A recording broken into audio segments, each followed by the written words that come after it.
Tengan buenos días, hermanos. Espero que hayan descansado. Tenemos un día largo por delante.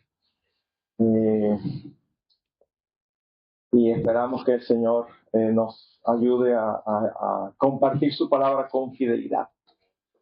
Vamos a orar. Dios de los cielos, ayúdanos a comprender la grandeza de tu nombre, de tu gloria, y el privilegio tan grande de que nos hayas dejado tu palabra. Ayúdanos, Señor, a ser hallados fieles, a acercarnos con temor y temblor, pero también con confianza, esa confianza que Cristo ganó con su sangre, acercándonos al mismo trono tuyo para que pudiéramos entrar y tener comunión contigo. Creemos en tus promesas y tú prometes dar sabiduría de una manera abundante al que la pide. Y precisamente eso es lo que queremos rogarte, que nos llenes de sabiduría a todos, al que habla y a los que escuchan. Que tú ministres por tu espíritu tu palabra de una manera que ningún predicador puede hacer. Oramos con esperanza, tú eres el Dios de toda esperanza, y oramos en el nombre de Jesucristo. Amén. Amén. Recuerden que ayer iniciamos hablando acerca de matrimonios y vamos a tratar de tocar cada una de las etapas. Ayer hablamos de los cimientos. Es imposible pretender que un matrimonio inicie bien al mismo tiempo que cada uno de sus integrantes quiere seguir viviendo como soltero. Eso es algo sumamente típico y en el mundo, fuera del evangelio, eso es lo más común. Las personas se casan, pero ellos quieren seguir manteniendo su individualidad, sus gustos, sus patrones, sus costumbres, y es como si fuera una sociedad. Nada más somos socios aquí en el matrimonio, pero fuera de ahí, cada cual hace lo que le parece. Y la verdad que ese no es el diseño de Dios. Pero hoy vamos a avanzar y vamos a tratar de tocar en esta sesión una etapa que tiene que ver cuando los hijos llegan. Uno puede preguntarse por qué tratar esto cuando posiblemente haya jóvenes aquí que no se han casado, o matrimonios que no tienen hijos, o otros que ya son abuelos, que ya los hijos llegaron y se fueron. Bueno, mis hermanos, las razones son muchas. Una de ellas es que siempre es bueno tener unidad de criterios en toda iglesia.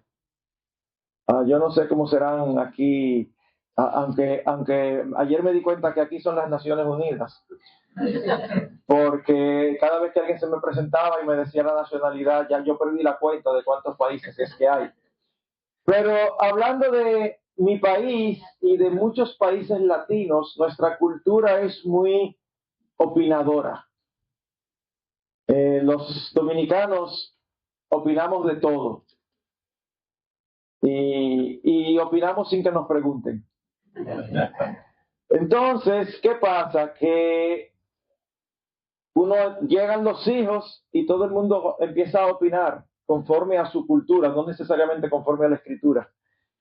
Y si no tenemos unificación de criterios, pues puede suceder eso mismo, que compremos más bien la cosmovisión del mundo en lugar de poner por obra la cosmovisión bíblica.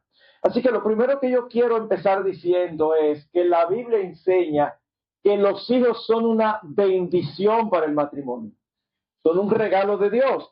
Salmo 127, versículo 3 al 5, dice: He aquí donde el Señor son los hijos y recompensa es el fruto del vientre. Estoy leyendo de las Américas.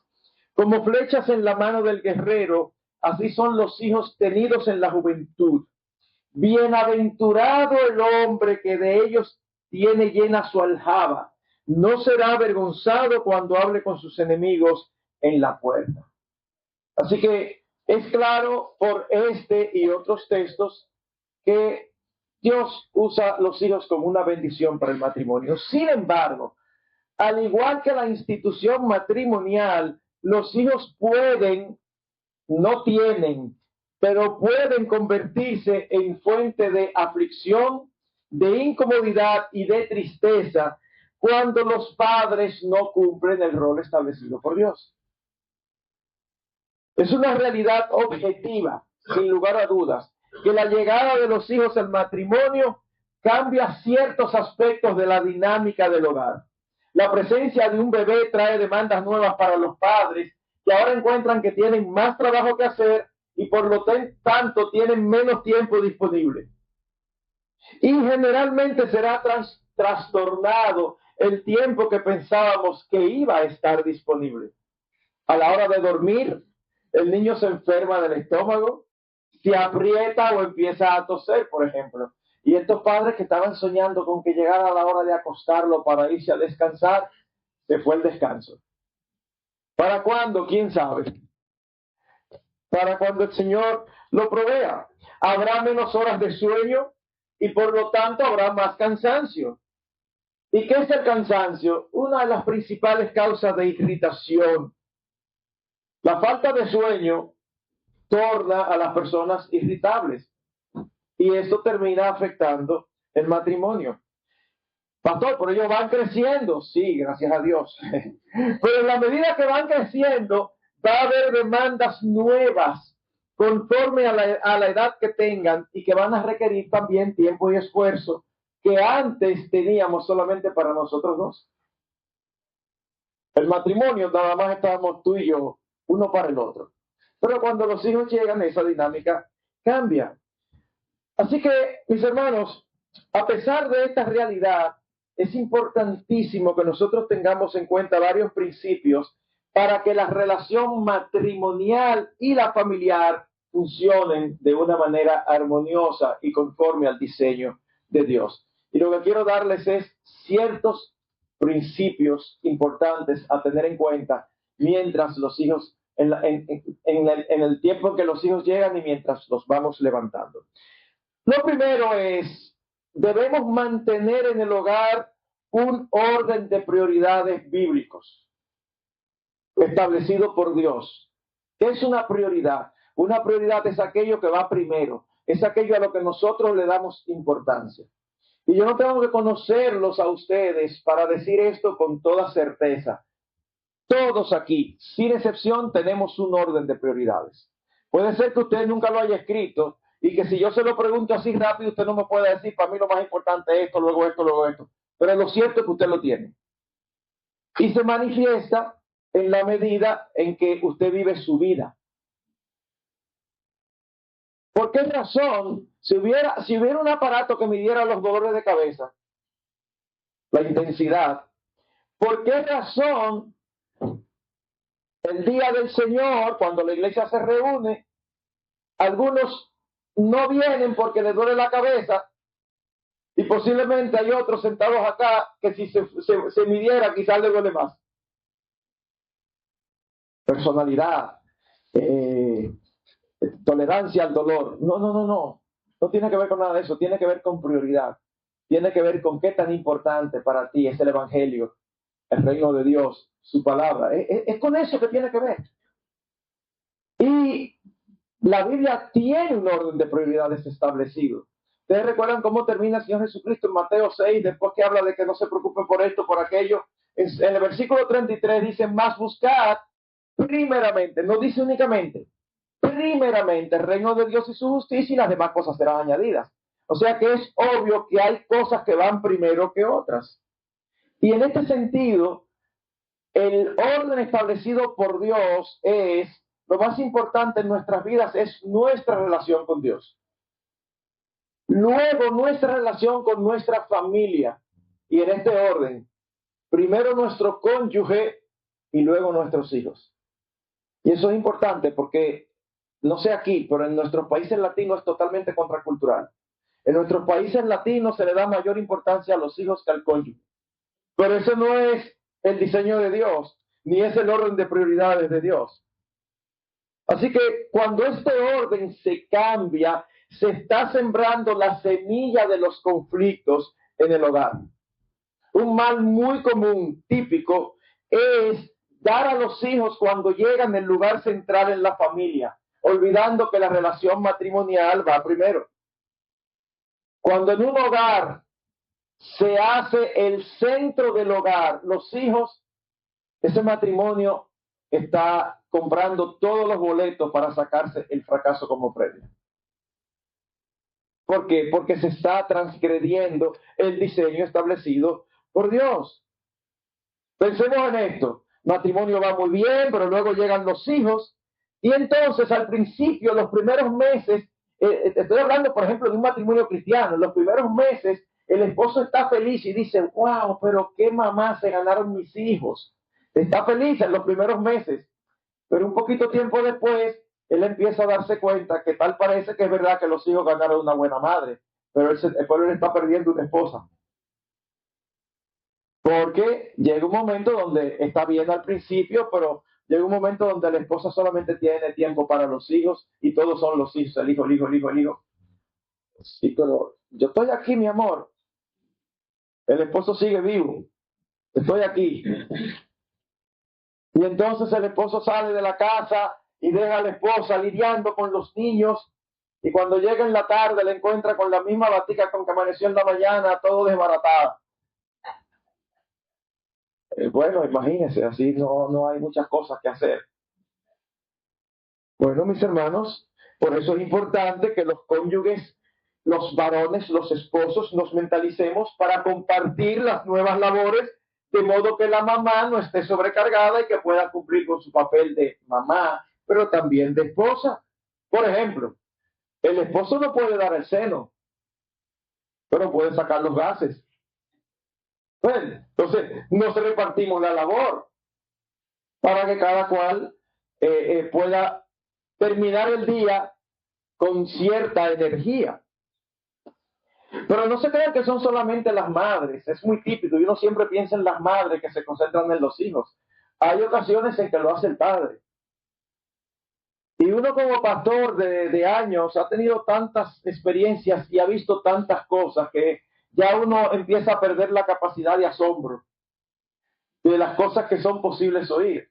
Yo recuerdo, por ejemplo, a un miembro de nuestra iglesia, en un momento determinado, estamos lidiando ciertas dificultades como matrimonio y con los hijos, y oigan la queja que él me da de una manera muy natural. Pastor, pero yo lo único que pido es que me los cuide. Los otros días me lo dejó caer al chiquito de la cama y yo me quedo por fuera, así como los pastores nos quedamos, como que no ha pasado nada. Pero por dentro es, pero ¿y qué es lo que él cree que él tiene? Una niñera, es lo que tiene una esposa. A él también se le puede caer. Yo he tenido esposos inconversos en que estamos lidiando con ciertas cosas y ciertas distorsiones en el orden de prioridades que me han dicho algo como esto. Pastor, pero total, mis hijos son más familia mía que ella porque ellos llevan mi sangre y ella no. Y yo por dentro no lo digo así, pero por dentro pienso, sigue pensando así que tú vas a fracasar.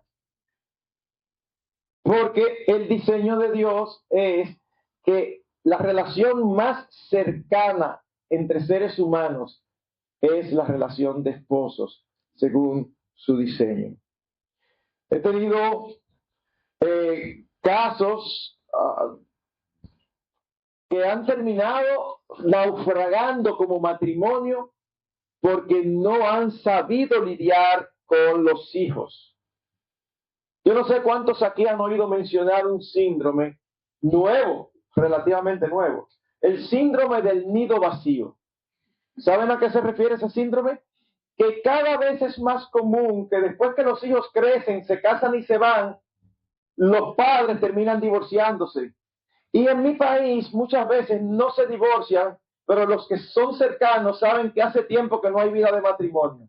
A veces inclusive si permanecen juntos en habitaciones separadas. Y uno dice, pero ¿por qué ocurre esto? Bueno, yo te voy a dar una idea de por qué. Si un matrimonio tiene los últimos 20, 25 años de su vida concentrado en sus hijos, cuando los hijos se van, ¿quién es ese? Oh, el papá de mis hijos. Y esa, la mamá de mis hijos, porque hace tiempo que se olvidaron de ser esposos. ¿Recuerdan esto? Los hijos son un regalo, una bendición de Dios. Pero ley de vida, ellos crecen y se van. ¿Y quiénes quedan? Los que estábamos antes. Así que no podemos descuidar cultivar nuestros matrimonios, porque esa es la base fundamental. Un matrimonio fuerte es una base fundamental para una iglesia fuerte y para una sociedad fuerte.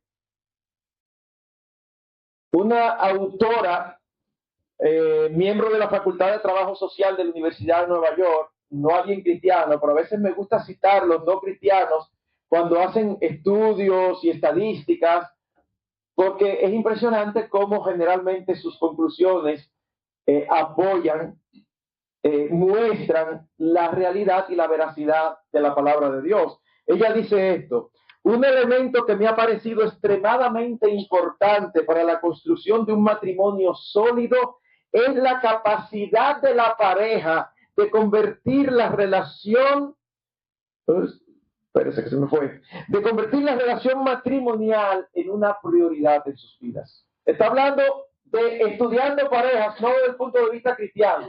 Dice, los matrimonios sólidos, me he dado cuenta que generalmente han tenido la capacidad de construir una relación por encima de cualquier otra cosa, incluyendo, obviamente, los hijos.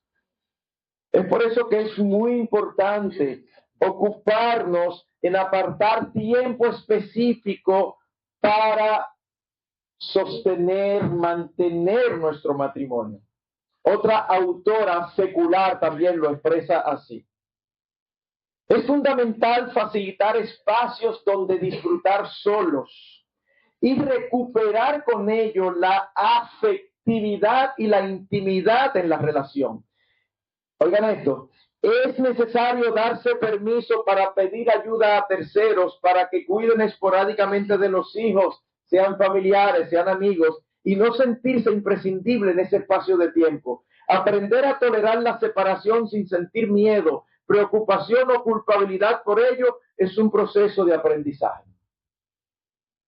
Siempre recomiendo a los matrimonios con hijos, y cuando uno está en una iglesia que es una comunidad de fe, muy posiblemente hay otros hermanos que están en la misma etapa que nosotros, criando buenos amigos, que posiblemente podemos un fin de semana dejarles los niños y nosotros irnos un fin de semana a descansar y a disfrutar de nuestra relación matrimonial, una vez, 2 veces al año. Yo recuerdo hace muchos años, estábamos discipulando a un grupo de familias, de matrimonios, y cuando dijimos esto, un matrimonio muy amigo nuestro, en esa época yo recuerdo que dijo, ay, es que yo no me imagino salir sin los niños. Y yo le dije, bueno, es importantísimo salir con ellos y ser intencional en cultivar memorias, pero también es importantísimo recordar que como matrimonio nosotros seguimos siendo un matrimonio y tenemos que compartir nosotros solos. Él dijo, como que ellos dijeron los dos, como que ellos no pensaban que iban a hacer eso. Hasta que en pocos meses, creo que ese mismo año, por alguna razón lo hicieron. Y de eso debe haber ya más de 30 años que eso sucedió. Y yo creo que no ha pasado un año sin que ellos salgan varias veces solos. Ya los hijos están adultos, casados y todo. Mis hermanos, no podemos ni debemos olvidar que el matrimonio hay que cultivarlo, como veremos en la siguiente sesión. Cuando las cosas son hechas a la manera de Dios, funcionan. Y déjenme decir esto, está demostrado que uno de los factores que más estabilidad emocional produce en los hijos es ser testigo de una relación amorosa y prioritaria entre sus padres. Déjenme decirles algo que posiblemente pase en sus hogares cuando sus niños están pequeños. Yo no estoy ahí, no los conozco, pero es muy típico. Usted tiene varios niños pequeños y usted y su esposa se dan un abrazo. ¿Qué hacen los niños? Vienen corriendo y se abrazan también de los pies porque no alcanzan más de ahí. Eso es algo que fortalece sus vidas. Eso es un buen ejemplo. Cuando los hijos crecen en un hogar donde tienen la certeza de que papi y mami se aman, miren, de verdad, no solamente le estamos dando un ejemplo de qué buscar en un futuro y qué tipo de relación tener, sino que eso emocionalmente los solidifica. Y hay cosas pequeñas que uno puede hacer para mostrarles desde el inicio que papá y mamá están primero. Yo recuerdo cuando llegaba a la casa, que normalmente ellas venían, tengo 3 hijas, ya están adultas todas, ellas venían corriendo a recibirme. Pero si yo llegaba, si yo abría la puerta y estaban en la sala y estaban los 4 juntos, mi esposa y mis hijas, pues yo intencionalmente a quien primero saludaba era a mi esposa. Nuestras hijas crecieron con la certeza de que papá y mamá las amaban, pero al mismo tiempo con la certeza de que ellos nos aman, pero lo de papá y mamá es especial, porque eso les va a permitir a ellos luego replicar ese patrón. En la medida en que van creciendo, debemos cuidar de no inclinarnos hacia alguno de ellos en detrimento de nuestro cónyuge. Un error que también ocurre con mucha frecuencia. Cuando damos prioridad a los hijos por encima de nuestros cónyuges, no solamente estamos yendo en contra del diseño de Dios, sino que frecuentemente produce malos resultados. Es terrible. Por otro lado, cuando hacemos partícipes a los hijos de nuestros problemas matrimoniales, porque estamos poniendo sobre ellos una carga que no les corresponde llevar. Y en ese sentido, algo muy latino también es que los cónyuges empiezan a conversar con los hijos tratando de obtener su apoyo en contra del cónyuge. Óyeme, pero tu papá, mira lo que me hace. Y eso es el problema de su hijo. Pero es verdad, pastor. No, yo no estoy diciendo que es mentira. Yo lo que estoy diciendo es que su hijo no tiene por qué saber eso. Eso no es problema de ellos. Ese es su papá, esa es su mamá. Nunca, bajo ninguna circunstancia, le hable mal de su padre. Nunca le hable mal de su madre. Ni que usted esté casada o casado con el mismo demonio. Siempre hay cosas buenas que decir. Pastor del diablo, sí, es persistente. Siempre hay cosas que se pueden decir. Entonces, háblele bien de su mamá, háblele bien de su papá, pero no ataque a su cónyuge delante de sus hijos. Nosotros tenemos en las Escrituras un ejemplo terrible. ¿Ustedes recuerdan el caso de Isaac y Rebeca? ¿Cómo manejaron la situación con sus hijos Jacob y Esaú? Es una historia de pecado familiar donde todos son culpables. Yo puedo entender a Isaac. Entre sus hijos, Isaac era el cazador. Jacob le gustaba la cocina. Entonces yo puedo entender que la mamá se inclinara hacia el cocinero y el papá hacia el cazador. Es muy típico. El hombre piensa más en aventura y la mamá lo tiene aquí cerca en el hogar. Pero mis hermanos, ellos manejaron eso muy mal. En lugar de ellos ponerse de acuerdo como matrimonio de cómo iban a manejar la situación con los hijos, cada uno hizo planes con sus hijos. Eso fue terrible. Y eso nos lleva a la siguiente consideración. Número 2. Debemos evitar al máximo el favoritismo entre nuestros hijos. Mis hermanos, miren, vamos a ser realistas. Si usted tiene más de un hijo, es muy difícil que usted no se identifique con alguno más que otro, ya sea porque es el que más se parece a usted, por lo que sea. Pero una cosa es lo que sucede en el interior de nuestros corazones y otra muy diferente, cómo nosotros nos manejamos con los hijos. Nosotros debemos de tratarlo igual en igual circunstancia. Eso es importante. Igual en igual circunstancias. Parece que Jacob copió el patrón pecaminoso de sus padres, Isaac y Rebeca. ¿Por qué? Porque él hizo lo mismo con José. Sí, nosotros sabemos que los hermanos de José eran terribles y sabemos que José era un hombre piadoso, pero aún eso no dice que está correcto que él les regalara a su hijo, que no era el mayor, una túnica de varios colores, que tenía un significado de jerarquía. Eso fue una clara señal de favoritismo que creó muchísimos problemas en la familia. Las razones para el favoritismo pueden ser muchísimas. No solamente que nos identificamos con uno más que otro porque son más parecidos, sino también que a veces tenemos algunos que tienen rasgos de carácter más amables, o hay algunos que son enfermizos. Ocurre a veces eso en los hogares. Hay uno que es enfermizo. Y entonces los otros hermanos, usted oye expresiones como esta: yo quisiera haber sido enfermizo también. ¿Por qué? Bueno, porque se volcan hacia el enfermizo y se olvidan que hay otros hijos. Esto era necesario hacer sin dejar de hacer aquello. Tenemos que ser intencionales en tratarlos de igual manera. va de viaje, tiene 3 hijos. Ah, mira, te traje esto. Ay, qué bien, gracias, papi. Y a ti te traje esto. Ay, sí, gracias. Y a ti te traje esto. Ay, a propósito, también te traje esto y esto y esto. Y los hermanos, ¿qué fue? O sea, ¿qué pasó ahí? Eso va creando problemas relacionales en el hogar. Ahora, habiendo dicho esto, déjeme decir lo siguiente. Posiblemente no siempre se pueda evitar que nuestros hijos perciban favoritismo cuando no lo es. Déjenme darle un ejemplo. Y recuerden que los ejemplos que doy son de la cultura que conozco. Aquí pueden las cosas variar. Pero trato de tomar la idea principal. Yo no sé a qué edad aquí los hijos pueden empezar a manejar un vehículo. En mi país ya a partir de los 16 se puede empezar.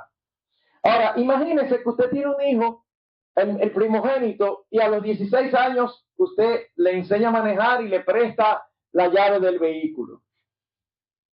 El segundo que viene atrás está loco por llegar a los 16 para que le entreguen las llaves, pero resulta que cumple 16 y usted le dice que no. Pastor, eso es favoritismo, no necesariamente. Porque el primero es confiable, es serio, sigue instrucciones. El segundo es mentiroso, nada confiable, rebelde, desobediente. Bueno, no es favoritismo tratarlos a cada uno conforme a como son. A ti te lo puedo dar a los 16 porque tú eres confiable. Y a ti no, yo no sé lo que tú vas a hacer con ese vehículo. Un día te me desaparece por una semana y yo no sé dónde tú estás. Entonces, eso no es favoritismo. Eso es tratando a los hijos conforme a como cada uno de ellos es. Y mis hermanos, el favoritismo no solamente causa problemas puede causar problemas entre nosotros los padres, sino que causa problemas entre los mismos hijos. Ustedes recuerdan lo que dice el libro de Génesis, en Génesis 37:4. Y vieron sus hermanos que su padre lo amaba más que a todos sus hermanos. Por eso lo odiaban y no podían hablarle amistosamente. Ellos odiaban a José. ¿Y qué había hecho José? Nada. Bueno, él reportaba a su papá lo que ellos hacían. Pero la razón que dice la Biblia por lo que lo odiaban no era porque reportaba, era porque su papá manifestaba claramente más amor hacia él. Así que, mis hermanos, tenemos que tener mucho cuidado con eso, porque no solamente puede crear conflictos entre los hijos, sino también conflictos entre los padres. Tercero, y esto es muy importante, mientras estamos levantando a los hijos, debemos recordar en todo tiempo que nuestros hijos nos quieren más a nosotros que lo nuestro. Nuestros hijos nos quieren más a nosotros que lo nuestro. ¿A qué nos estamos refiriendo? Bueno, mis hermanos, algunos padres dicen que quieren dar lo mejor a sus hijos. Y esto no está mal siempre y cuando entendamos qué es lo mejor para ellos. Y ocurre con mucha frecuencia que padres crecen con muchas precariedades en contexto de mucha pobreza y entonces luego dicen, yo no quiero que mi hijo pase por lo mismo. Y están tan preocupados porque sus hijos tengan todo lo que necesitan que le dan todo lo material, pero le quitan algo más importante. ¿El qué? O le quitan al papá o le quitan a la mamá porque nunca están presentes, siempre están trabajando, siempre están produciendo para darles lo mejor. Yo he dicho esto con mucha frecuencia y quiero volverlo a repetir. En todos estos años, nunca, mis hermanos, nunca, yo no digo que no lo haya, en mi caso, nunca he oído a un hijo quejarse porque cuando iba creciendo no tenía tal o cual comodidad porque su mamá decidió quedarse en su casa criándolos. Nunca, yo no conozco un caso así, nunca lo he escuchado. Sin embargo, conozco cientos y cientos de casos que se han quejado porque crecieron sin su papá y su mamá presentes. Se criaron solos, porque papá y mamá siempre estaban fuera del hogar trabajando. Cientos y cientos de casos. De hecho, tengo un caso, o conocí un caso más bien muy cercano, donde la mamá siempre estaba trabajando, igual que el papá. Y ella creció básicamente sola. Ya cuando ella se hizo una señorita, los muchachos del barrio empezaron a pasar por la casa, a conocerla mejor. Y le preguntaba, mira, supe que la señora que trabajaba le decía, supe que vino fulano, cuéntame. Y ella decía, sí, pero mira esto, aquello, otro. Nada de hablar. Así que un día la mamá desesperada le dijo, mija, yo soy tu mamá, yo te estoy preguntando es para conocer lo que está pasando, yo quiero saber de ti. Y la respuesta de la hija fue dura, triste. Ella le dijo, bueno mamá, yo siempre quise hablar contigo y tú nunca estabas, la que no quiere hablar ahora soy yo. Ups. Yo no sé si usted oye eso como lo más normal. Yo no sé cuántas veces yo he hecho esa historia y cada vez que la hago, siento como si se me clavara una daga en el corazón. Yo no me imagino esa escena. Yo no me imagino yo como papá escuchando a un hijo mío diciéndole eso a mí o a su mamá. Como, está todo muy bien, yo crecí con todas las comodidades, pero yo crecí sin papá y sin mamá. Uy, eso es un grave error que cometemos. De nada vale que redoblemos nuestros esfuerzos laborales para producir más si eso significa privar a nuestros hijos de compartir tiempo con nosotros. Les aseguro que ellos van a apreciar y a recordar más las experiencias vividas juntos que los regalos otorgados o las comodidades provistas. Usted habla con cualquier adulto hoy, vamos a hacer el experimento. No hable con cualquier adulto. Piensen ustedes, si ustedes tuvieron la dicha y el privilegio, algunos ni siquiera tuvieron eso, pero si algunos de ustedes tuvieron la dicha y el privilegio de crecer en una familia donde sus padres estaban presentes y donde ustedes compartían juntos como familia, creando memorias y aventuras juntos, yo estoy seguro que ustedes recuerdan eso más que si tuvieron aire acondicionado en los tiempos de calor, más que si tenían un buen vehículo o solamente tenían una bicicleta. Uno no se recuerda de eso, pero uno sí se recuerda de esas vivencias familiares, esas vivencias con sus padres. Eso no tiene precio. Así que si tú y yo queremos darles lo mejor, como decimos, porque todos decimos que queremos darles lo mejor eres tuyo. O sea, lo mejor para darle a nuestros hijos somos nuestras vidas, nosotros como padres. Porque los niños en todas las edades necesitan compartir y pasar tiempo con sus padres. Y es importante, yo digo en todas las edades, ¿saben por qué? Porque nosotros empezamos muy bien cuando están pequeñitos, pero después llegan a la adolescencia y los soltamos antes de tiempo. Y nos olvidamos, o quizás ni siquiera lo sabemos, que la adolescencia es una etapa donde más nos necesitan. Ellos no lo van a decir nunca, pero es donde más nos necesitan. ¿Cuál es la experiencia típica en mi país? Y supongo que se repite aquí. En el colegio, tenemos un colegio. En el colegio usted hace una actividad, una velada, una obra de teatro, donde van a participar los niños de primero y segundo de primaria. Y miren, a veces hay que buscar espacio porque no caben. Pero luego su hijo de 14 años tiene un juego de baloncesto. Invitan a los padres y hay 3 padres, 4 padres. Y uno dice, ¿pero y qué fue? No, pero que yo no tengo tiempo. Pero cuando estaba chiquitico sí tenía tiempo. Eso no es un problema de tiempo, es un problema de darle importancia a nuestra participación en la vida de nuestros hijos. Que ellos nos necesitan, aunque no lo digan. Que cuando pasa algo, algún evento importante y hay 2 o 3 padres, pero el de él no está, ese joven o esa joven no dicen nada, pero no se sienten bien. Es como, papá, mamá no le da importancia a mis cosas. Y después entonces usted quiere que hablen con ustedes cuando ellos empiezan a tener relaciones con el sexo opuesto. No lo van a hacer si no se acostumbran a hablar desde pequeños. Leí acerca de un hombre real que trabajaba 11 y 12 horas al día. Después de 5 años de casado, su matrimonio colapsó.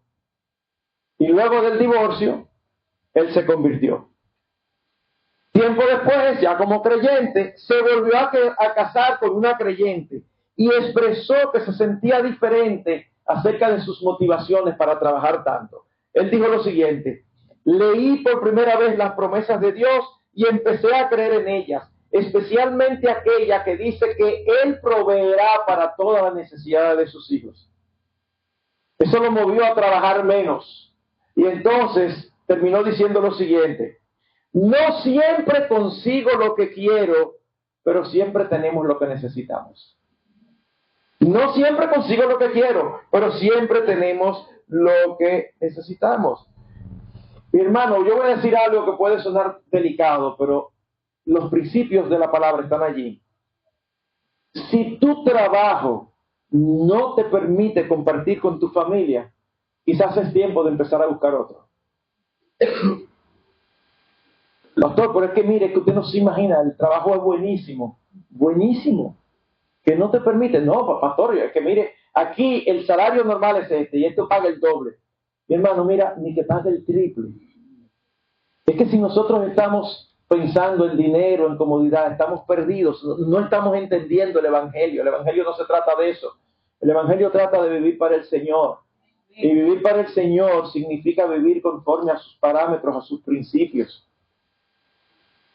Nuestras prioridades deben de ser las de Él. Y si damos más importancia a lo económico que a lo familiar, estamos quebrantando el orden de Dios. Es por eso que no podemos estar de acuerdo, nunca lo hemos estado, nunca lo estaremos, con esa costumbre latina de nuestros países de separar el matrimonio para buscar ayuda económica. Yo no sé aquí cómo será, pero en nuestros países, el sueño americano. Y entonces resulta que el matrimonio se separa para lograr, es para la mejoría de la familia. Mire, mi hermano, ninguna separación es para la mejoría de la familia, olvídense de eso. Usted está hablando de lo económico. Dígalo claro, es que a mí me interesa más el dinero que mi matrimonio. Ay, qué feo suena, ¿verdad? Por eso no lo queremos decir, pero esa es la verdad. Uno no se casa para estar separado, uno se casa para estar juntos.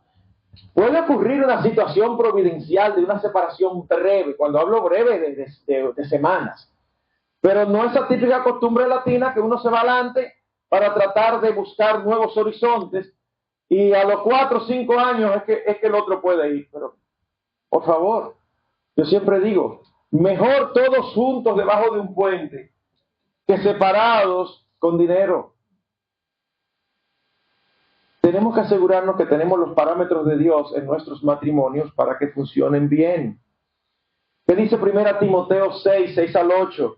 Gran ganancia es la piedad acompañada de contentamiento, porque nada hemos traído a este mundo y sin duda nada podremos sacar. Así que, teniendo sustento y abrigo, estemos contentos con esto. ¿Qué es sustento y abrigo? Oh, ¿tú tienes que comer? Sí. ¿Tienes con qué vestirte? Sí. Ahora, abrigo no es las camisas marca tal o los zapatos marca tal. No. La camisa que sea. Porque hay personas que le dan tanta importancia a ciertas cosas. Tú tienes los recursos, no hay problema. Pero si tú no lo tienes, suelta eso. Planifica tiempo con tu familia cada semana y luego agéndalo y respétalo como algo muy importante. Esto incluye tiempo con tu esposa, esto incluye tiempo con sus hijos, esto incluye actividades familiares y citas matrimoniales. Yo recuerdo que bromeaba cuando estábamos, mis hijas estaban pequeñas. Yo bromeaba y yo decía que yo, aparte de bautista, también era adventista. La gente me miraba, pero este hombre se está volviendo loco. ¿Y por qué? Y yo, no, porque yo guardo el sábado, pero no para el Señor, sino para la familia. Miren, era tan tal que a veces invitaban a una de las hijas a un cumpleaños y a veces la invitación incluía a las hermanas. A veces no las incluía. Y a veces nosotros lo conversábamos entre la familia. Y a veces decidíamos no enviarla, porque ya como familia teníamos algo planificado. Íbamos juntos al parque. Era un tiempo donde no había muchos recursos económicos. Yo recuerdo cuando todavía no teníamos, recursos así económicos. Había un parque grande que quedaba más o menos cerca de la casa.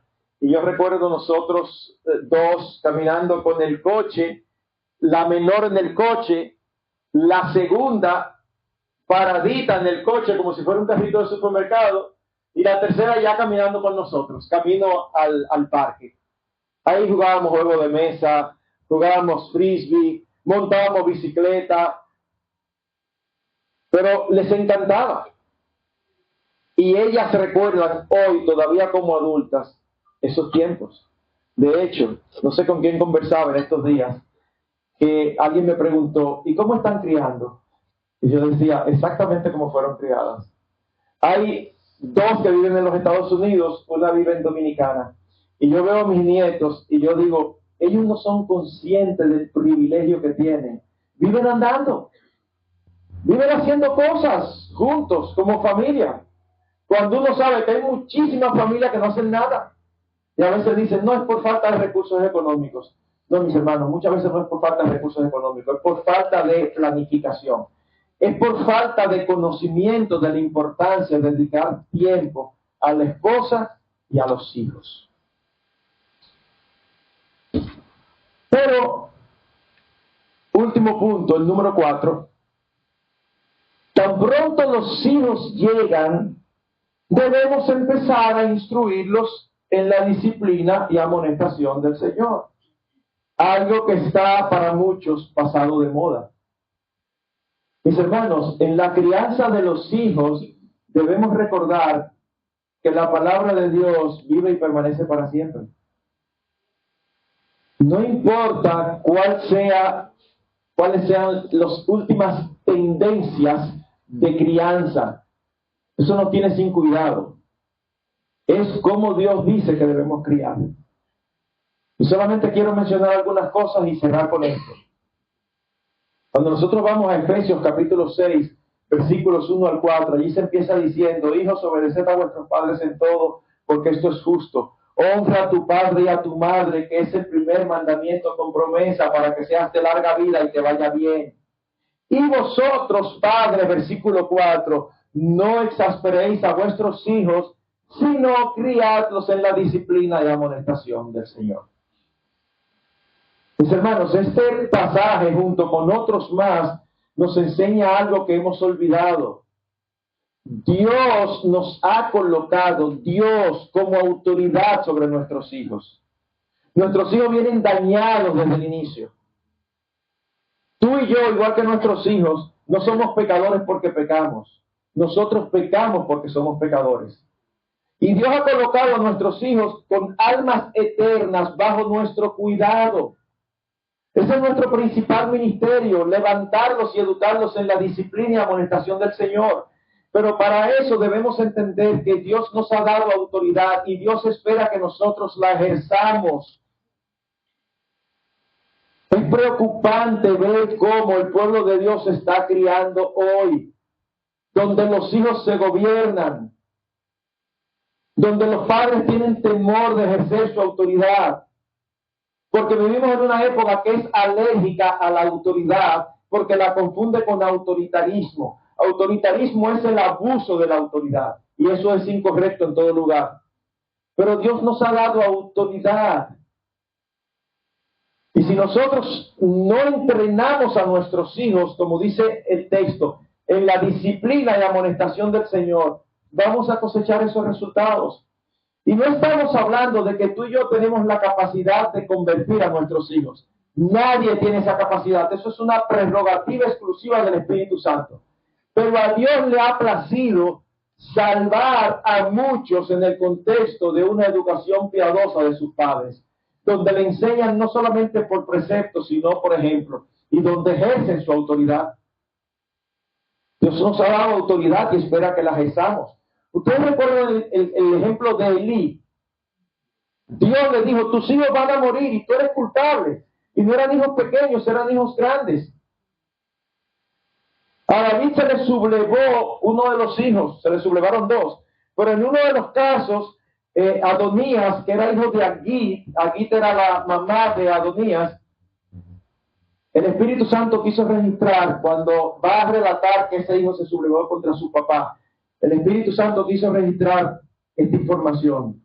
Y David, su padre, nunca le había dicho, ¿qué haces? En otras palabras, él se crió, como digo yo, silvestre. Él se creó, el papá nunca quiso contradecirlo. Y uno escucha ahora a hijos que tienen 10, 12 años y ya son sus propios jefes. Y uno escucha a los padres, no sé qué hacer con mi hijo. Pero ¿cómo tú dices eso que tú no sabes qué hacer con tu hijo de 10 y 12 años? Dios te da autoridad y espera que tú la uses. Y un hijo rebelde en un hogar destruye la armonía del hogar. Y aunque no se quiera, termina afectando la relación matrimonial. Así que mis hermanos, Dios nos da a los hijos como una bendición, como un regalo. Pero hay cosas que tú y yo tenemos que hacer. Tenemos que recordar que antes que la relación con nuestros hijos está la relación de nosotros como esposos. No podemos ni debemos trastocar eso. Debemos recordar que debemos instruirlos en la disciplina y la amonestación del Señor. Debemos tener mucho cuidado de no tener favoritismos. ¿Saben para qué, mis hermanos? Primero, para gloria de Dios. Segundo, para darles a nuestros hijos la oportunidad de conocer al Salvador Jesús. Un hogar donde Cristo es enseñado y modelado es un hogar donde, si a Dios le place, va a salvar a esos hijos. Y mis hermanos, ¿saben qué experiencia hemos nosotros tenido? Hijos que han crecido bien criados por sus padres y su duro corazón se resiste a arrepentirse. Salen del hogar y viven como quieren. Pero a los 35, a los 40, a los 45 años el Señor los trae. Y ellos testifican que aunque ellos quisieran hacer su voluntad, nunca pudieron eliminar de sus cabezas lo que le habían enseñado, ni tampoco de sus corazones el ejemplo de sus padres.